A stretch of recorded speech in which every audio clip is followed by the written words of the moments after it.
Hey, sweet girl. Hi. You feel like crap, huh? And I got a notification on my rescue page. I immediately picked her up and then drove straight to the nearest emergency vet. I was overwhelmed.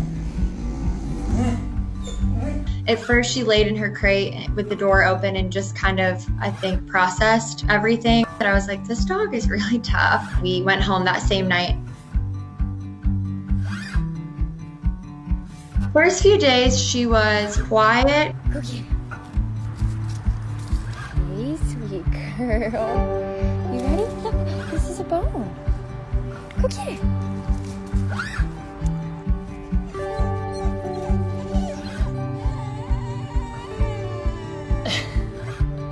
Are you mad because you can't have the cat food?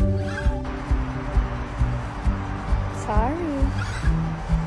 And on the 7th night, something just seemed really different about her.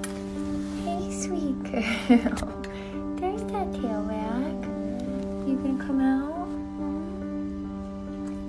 No. And that is when I was like, something's gone wrong here. She had severe mange, but then the vet took her back and told me that she tested a strong positive for parvovirus, and I was devastated.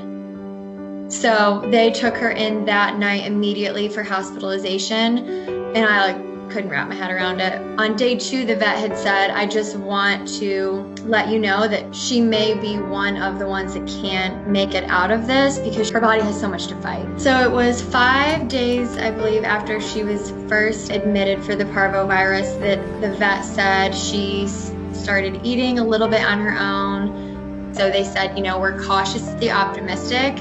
And then on the 6th day, they called me and said she can go home tonight. Her skin still had some healing to do. Very pretty.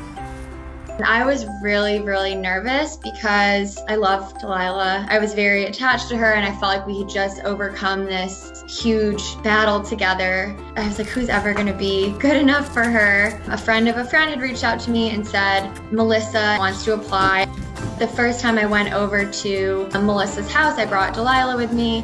I could see how happy she would be there. So in that moment, I was like, I don't need to interview anyone else. Like, this is it. When we got there, I got her out of the car. I had such a lump in my throat because I just was not ready. Melissa was outside, and we walked up to her door, and there was a little sign on the door that said, "Welcome home, Delilah." And I immediately started crying. Melissa was crying. I knew she was gonna do great there.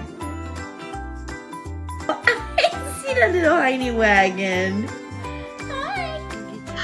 She's the best.